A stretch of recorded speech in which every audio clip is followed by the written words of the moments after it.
Hello, everyone. Sue.oneschuk here, continuing the lessons from the workbook of A Course in Miracles. And today we're on lesson 132. And today's lesson reads, I loose the world from all I thought it was. So it says, what keeps the world in chains but your beliefs? And what can save the world except yourself? That is your higher self. Belief is powerful indeed. The thoughts you hold are mighty, and illusions are as strong in their effects as is the truth. A madman thinks the world he sees is real and does not doubt it. Nor can he be swayed by questioning his thoughts' effects. It is but when their source is raised to question that the hope of freedom comes to him at last. Yet is salvation easily achieved, for anyone is free to change his mind, and all his thoughts change with it. Now, the source of thought has shifted, for to change your mind means you have changed the source of all ideas you think, or even thought, or yet will think. You free the past from what you thought before. You free the future from all the ancient thoughts of seeking what you do not want to find. It's all shifting from right-mindedness to, or I should say, from wrong-mindedness to right-mindedness. It's all a matter of a shift in our perception. We ask for that. In order to shift our perception, we need to change or shift our thinking. So the present now remains the only time. Here in the present is the world set free. For as you let the past be lifted and release the future from your ancient fears, you find escape and give it to the world. You have enslaved the world with all your fears, your doubts and miseries, your pain and tears, and all your sorrows. Press on it and keep the world a prisoner to your beliefs. Death strikes it every time because you hold the bitter thoughts of death within your mind.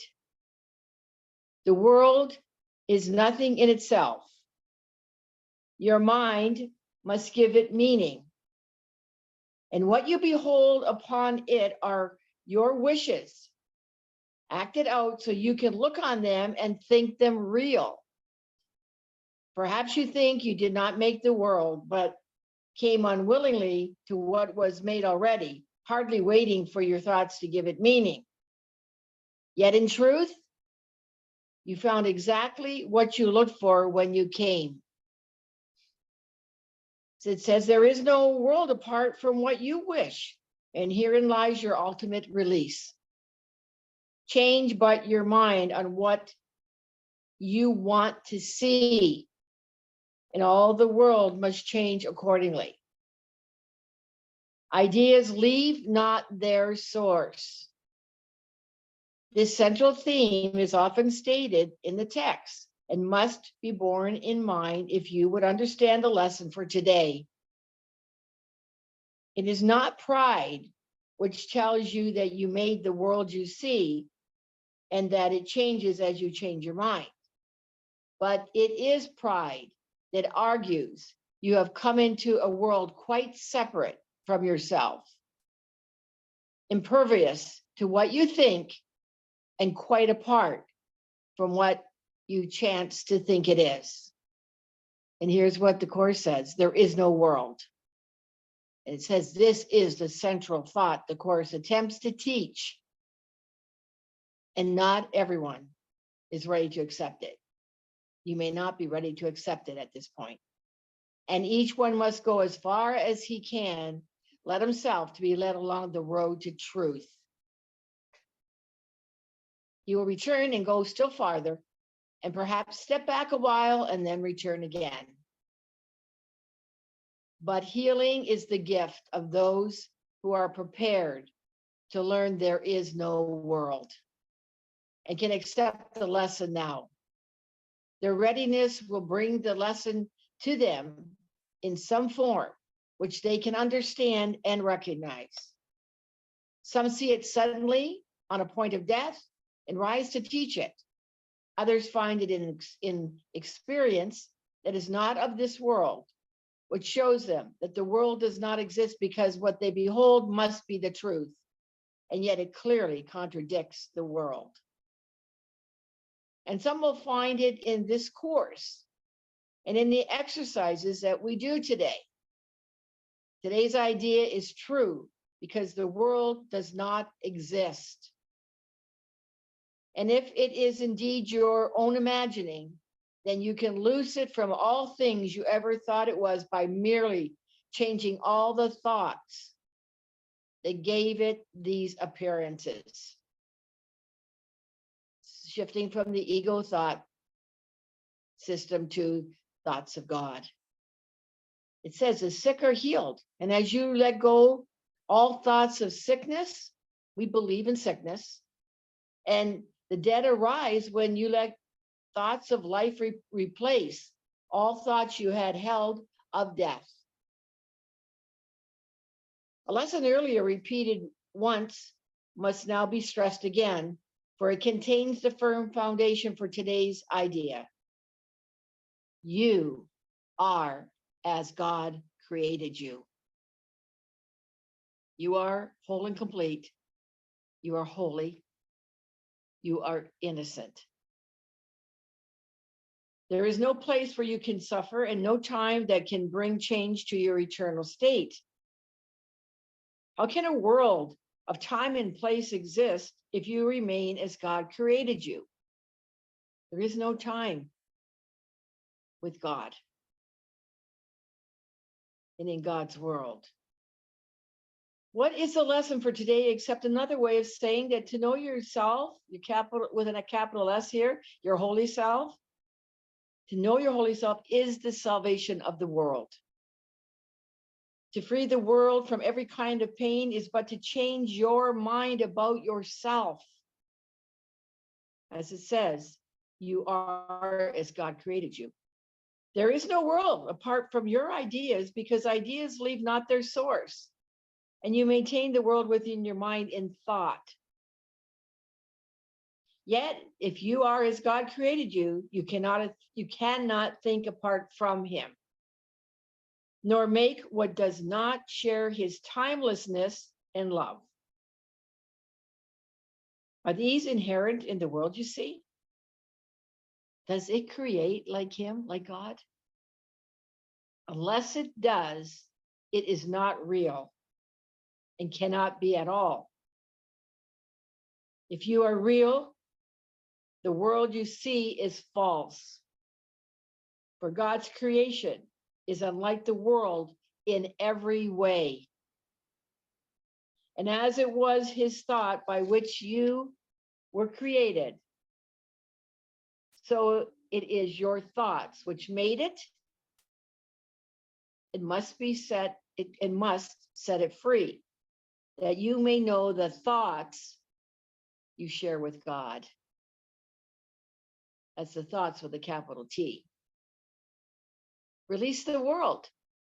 Your real creations wait for this release to give you fatherhood, not of illusions, but as God in truth.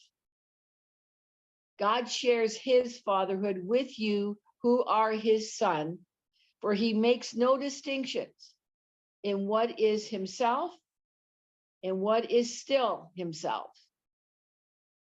What he creates is not apart from him, and nowhere does the Father end and the Son begin as something separate from him. We're really undoing here our belief in that we are separated from God. That's what holds us to this world. And there is no world because it is a thought. It's only a thought apart from God and made to separate the Father and the Son and break away apart God himself. and thus destroy his holiness. Can a world which comes from his idea be real? Can it be anywhere? Deny illusions, but accept the truth. You are as God created you. Deny you are a shadow briefly laid upon a dying world. Release your mind, and you will look upon a world released. Today, our purpose of this lesson is to free the world from all the idle thoughts we ever held about it and about all living things we see upon it. They cannot be there. No more can we. For we are in the home our Father set for us along with them. And we who are as he created us would loose the world this day from every one of our illusions, that we may be free. So it says, begin the 15-minute periods in which we practice twice today with this. I, who remain as God created me, would loose the world from all I thought it was. For I am real because the world is not, and I would know my own reality. And it says, merely rest, alert, but with no strain, and let your mind in quietness be changed so that the world is freed along with you. You need not realize that healing comes to many brothers and sisters far across the world, as well as to the ones you see nearby, as you send out these thoughts to bless the world. It's like, again, throwing the pebble in the pond. Whatever your thoughts are, you're rippling it out to the world and to others. And as it says here, your thoughts are affecting brothers and sisters. But you will sense your own release, although you may not fully understand as yet that you could never be released alone. We're never released alone. Our release affects the whole collective consciousness, the oneness, our brothers and sisters. That's how, when we save ourselves, we save the world. Throughout the day, increase the freedom sent through your ideas to all the world. And say, whenever you are tempted to deny the power of your simple change of mind, I loose the world from all I thought it was and choose my own reality today, which is, I am as God created me. So the lesson is, I loose the world from all I thought it was. Today, I thought again that I would read the commentary channeled by Louise, or Tina Louise Spalding, in the book, A Year of Forgiveness, to show you the book again. And she channels Jesus. So this is Jesus's message channeled through Tina. And Jesus says, you are blessed beings indeed. I am the one you know as Jesus. And he says, this is the most challenging principle behind these teachings, is it not? That the world is not real.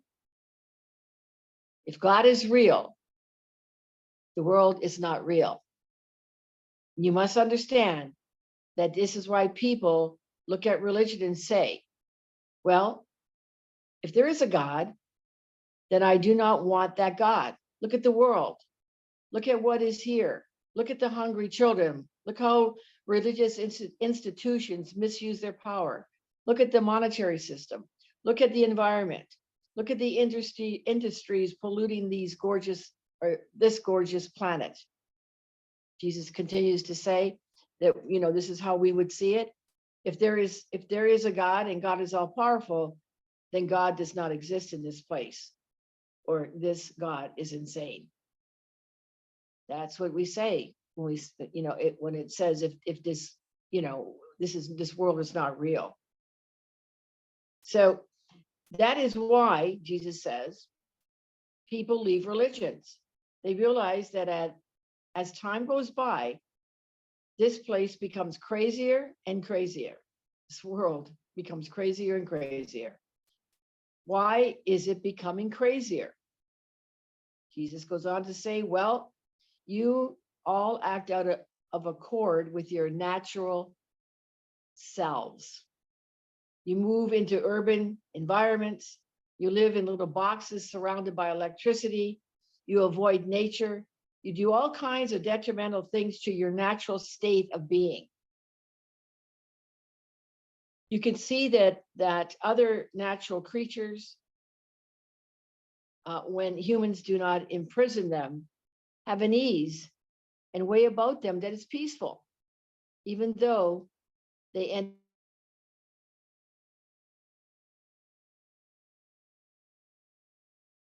in death, or a predator may eat them. While they're alive and free, have been riddled with distortions, intentionally so. And that is why you have strayed so far from your natural self. That is why we keep telling you to do things like eat healthily if you can. This is why Jesus says we tell you to get out in daylight and moonlight and starlight. Get out in nature, because it recalibrates you a little bit each day. It recalibrates you back to a more natural state. He goes on to say, this world, even in a healthy state, is a world of separation. You create it together, but you are not responsible for anybody else's thoughts. You're only responsible for your own mind. And it is your mind that you must see that causes you suffering, makes up stories, creates dramas, and causes all kinds of shenanigans in your day. If you are present, purely present, not in the past or not in the future, and not gossiping about anybody, then you see that most of the time you are fine. Nothing bad happens. The power of now is the most powerful place in the universe. It is the place where you decide to choose love or fear. Are you going to drift off into the fantasies in your mind about what others say, or what terrible future awaits you, or what sickness may be growing in your body? Or are you going to be present in your body, calm and peaceful, and exist in the place you are meant to be? He goes on to say, this is the challenge that the Course sets up for you. It is important for you to understand that you create your suffering by living in an illusory world. And he concludes by saying, I am the one you know as Jesus. All right. There was a thought that came to me. Oh, that is, again, lesson 132. I loose the world from all the thought that it is. I loose the world from all the thought it was. Okay, so I didn't read that right. I'm going to do it again. Didn't sound right for me.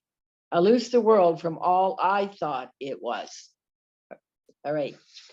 So speaking of nature here, as he says, that's what I'm off to now. I'm off for my nature walk for the day. So as always, thank you for being here. And I appreciate your listening. I do hope that you're getting some value in progressing in the lessons at your pace. just continue to practice to the best of your ability and be open to miracles. So, all right. I look forward to being with you for the next lesson, which is lesson 133, and I'll do so in the next video. In the meantime, please go below this video here on YouTube, and please like, put a heart, put a thumbs up, do whatever, a happy face. That all helps the algorithms, and it helps to build this community here on YouTube. And please comment. I said that comment already. Comment by the hearts and whatever, or whatever you want to say. I appreciate comments. And also please share it out. And if you haven't already subscribed, please do so. And I appreciate all of you that have subscribed. It is growing. And thank you. All right. Until the next video for lesson 133. Much love from my heart to yours. Bye for now.